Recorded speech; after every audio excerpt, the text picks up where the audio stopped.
اللهم صل وسلم وبارك على سيدنا محمد بن عبد الله وعلى آله وأصحابه ومن والاه أما بعد. قالوا سبحانك لا علم لنا إلا ما علمتنا إنك أنت العليم الحكيم. صدق الله العظيم. Hadirin jamaah salat zuhur rahimakumullah. Alhamdulillah, puja dan puji syukur marilah kita senantiasa panjatkan kehadirat Allah Subhanahu wa taala yang telah memberikan kesekian kalinya nikmat kepada kita sehingga pada siang hari ini kita bisa melaksanakan sholat zuhur berjamaah, tentunya dalam keadaan sehat walafiat dan dalam keadaan masih memeluk agama Islam. Salawat serta salam mudah-mudahan senantiasa tercurah limpahkan kepada Nabi Muhammad sallallahu alaihi wasallam yang membawa umatnya dari zaman jahiliyah menuju zaman Islamiyah, sehingga pada siang hari ini kita bisa merasakan manisnya iman dan Islam. Langsung saja pada pertemuan kali ini insyaallah kita akan membahas surat Al-Baqarah ayat 37.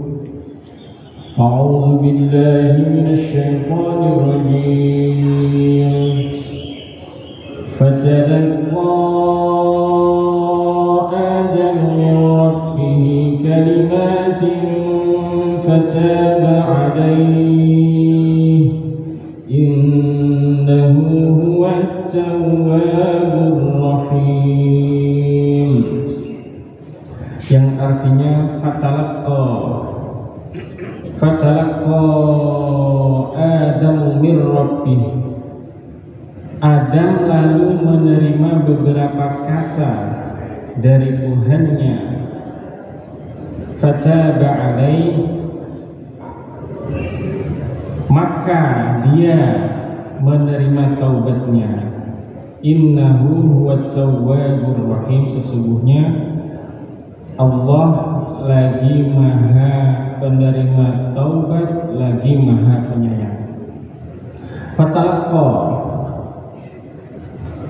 iltaqa yaltaqi, bertemu. Sebenarnya bertemu, yang bertemu ini ada dua hal berarti. Nabi Adam dengan kalimat. Di sini para mufassir menjelaskan berbeda pendapat makna dari kalimat yang dimaksudkan apa. Sehingga Nabi Adam dengan kalimat itu Allah Subhanahu wa ta'ala menerima taubatnya. Jadi dahulu kala sebelum Nabi Adam diturunkan ke bumi, Nabi Adam diciptakan di surga, hidup di surga. Sehingga karena ada kesalahan yang dilakukan atau perintah yang dilanggar, sehingga Nabi Adam diturunkan ke bumi. Dan itu juga sudah salah satu takdir dari Allah Subhanahu wa ta'ala. Karena Allah sudah berfirman pada pertemuan sebelumnya, inni ja'ilun fil ardi khalifah. Sesungguhnya aku, Allah Subhanahu wa ta'ala berfirman kepada malaikat, akan menjadikan khalifah di muka bumi ini. Nah, Adamlah yang turunkan begitu. Kemudian bahkan Nabi Muhammad juga ngomong, menjelaskan kepada kita bahwa kullu ummati, sesungguhnya semua umatku, yadkhulunal jannah, semua pasti akan masuk surga.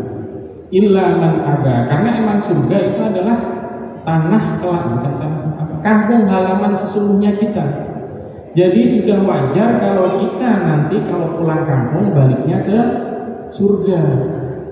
Makanya dikasih tips sama Allah, dikasih tips sama Rasulullah bahwa man ata'ani, kata Rasul, dakhalal jannah, barang taat kepadaku, maka dia pasti masuk surga. Wa man asani, barang siapa yang enggak mau taat kepadaku, faqad aba, maka dialah yang enggak mau masuk surga. Tinggal kita mau kembali ke kampung halaman, tentunya caranya dengan bertaat pada Allah, taat pada Rasul, atau nggak mau taat pada Allah dan Rasul. Nah, seperti itu.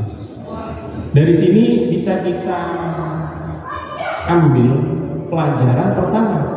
Kata-kata, kalimat ini adalah kata-kata atau sigot yang diucapkan Nabi Adam ketika setelah bertemu dengan Ibu Hawa, yaitu ketika di Jabal Rahmah. Saat itu Nabi Adam diturunkan di tempat yang terpisah.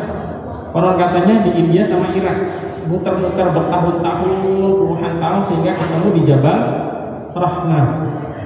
Disitulah kalimat yang Allah ajarkan turun.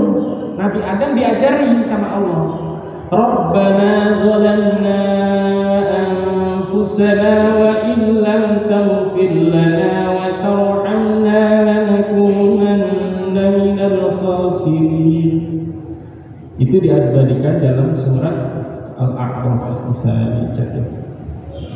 Ada para mufassir yang beranggapan bahwa kalimat yang diturunkan, diajarkan Allah kepada Nabi Adam adalah itu.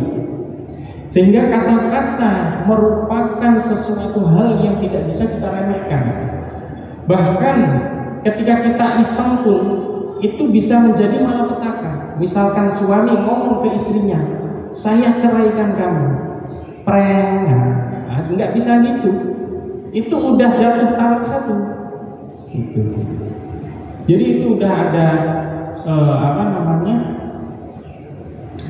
gara-gara kata-kata yang haram bisa halal dan yang halal pun bisa haram.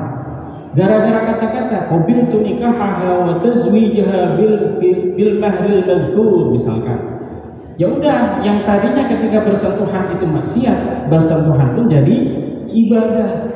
Bahkan jauh berhubungan pun, wah itu pahalanya jadi luar biasa. Yang tadinya menjadi salah satu dosa besar menjadi pahala yang besarnya luar biasa. Itu kata-kata, dari kata-kata. Kemudian ikrar seorang yang mau masuk Islam itu juga dengan kata-kata. Asyhadu an la ilaha illallah wa asyhadu anna Muhammadar Rasulullah. Gara-gara kata-kata dia udah kena taklif, wah jadi wajib melaksanakan perintah Allah dan menjauhi larangan-larangan Allah. Kemudian Allah juga mengajarkan kepada hambanya untuk bersyukur atau memuji Allah dengan kata-kata yang dipilihkan untuk diucapkan. Dalam surat Al-Fatihah, Allah itu berfirman menjawab setiap ayatnya itu, meskipun yang diucapkan ini Al-Fatihah atau Al-Quran, itu adalah kalamullah yang diajarkan kepada Nabi Muhammad dan sampai kepada kita supaya kita membacanya, tapi dijawab lagi sama Allah. Alhamdulillahi Rabbil Alamin. Kata Allah, hamidani abdi. Allah jawab. Jadi ketika kita baca Al-Fatihah itu baiknya tiap ayat waqaf. Baiknya. Karena di situ ada, kita bisa merasakan bahwa kita memang sedang berkomunikasi dengan Allah Subhanahu wa ta'ala. Jadi Alhamdulillahirabbil alamin itu adalah pujian yang diajarkan oleh Allah kepada Nabi Muhammad, diajarkan sampai kepada kita supaya kita memuji Allah dengan kata-kata itu. Bahkan ketika sholat pun tidak bisa melafalkan Al-Fatihah dalam hati saja. Misalkan, adalah saya baca Al-Fatihahnya dalam hati aja. Tidak bisa, karena apa? Al-Fatihah merupakan rukun dari sholat. Sehingga yang namanya rukun itu bukan membaca di dalam hati, membaca adanya sir sama jahar. Kalau sir berarti minimal diri kita sendiri itu mendengarkan. Kalau jahar yang lainnya bisa mendengarkan. Nah, ini banyak banget yang melaksanakan sholat cuma merasa cukup dalam hati saja baca Al-Fatihahnya. Nah, ini harus kita saling mengingatkan gitu ya. Meskipun para ulama berbeda pendapat. Bagaimana? Apakah setiap rakaat kita wajib membaca Al-Fatihah? Ada yang cuma berpendapat cukup satu rakaat saja membaca Al-Fatihahnya. Berbeda dengan Asy-Syafi'i, setiap rakaat diwajibkan membaca surat Al-Fatihah. Khususnya pada sholat sir, zuhur, asar. Karena apa? Imamnya juga sir kan bacanya. Terus makmumnya ngapain kalau nggak baca kan gitu. Berbeda dengan zuhur sama isya sama subuh. Ketika imam membaca, dengerin. Nah, gitu. Oleh karena itu ketika waladdallin, amin. Bagi yang bermadzhab Asy-Syafi'i, biasanya imam nunggu dulu, jangan langsung baca imamnya, kasih jeda untuk makmum membaca surat Al-Fatihah sebelum imam melanjutkan membaca surat yang dipilih dalam Al-Quran tersebut. Kemudian kata-kata itu adalah kalimat thayyibah. Bisa menjadi kalimat yang tidak thayyib atau menjadi kalimat yang thayyib. Kalimatnya thayyib berarti dapat pahala. Bahkan dalam Al-Quran juga disebut wala taqul lahuma uffin.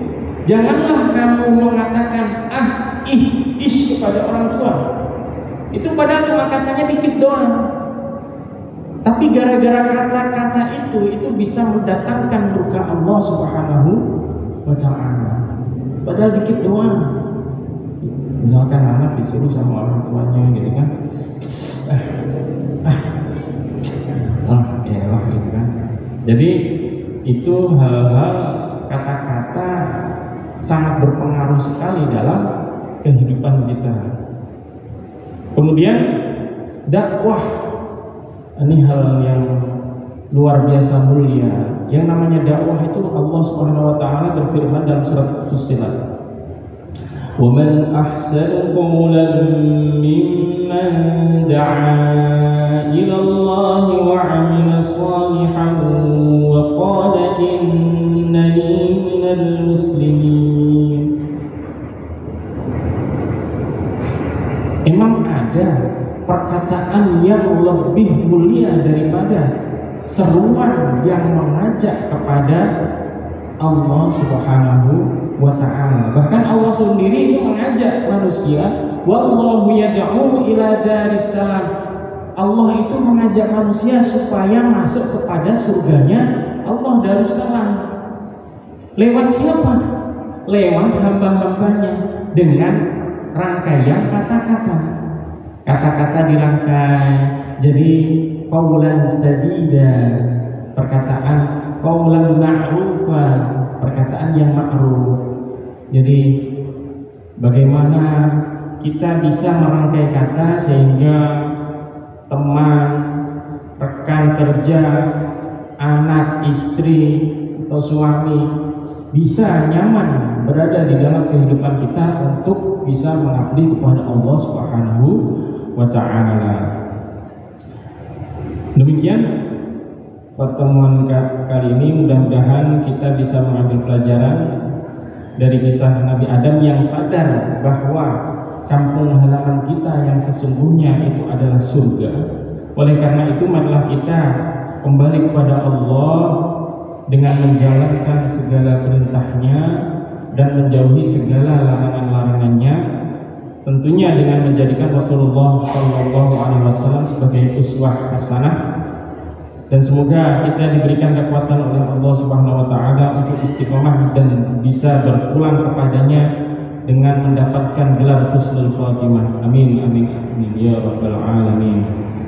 Marilah kita duduk dengan doa kafaratul majlis. Subhanakallahumma wa bihamdika asyhadu an la ilaha illa anta astaghfiruka wa atubu ilaik. Assalamualaikum warahmatullahi wabarakatuh.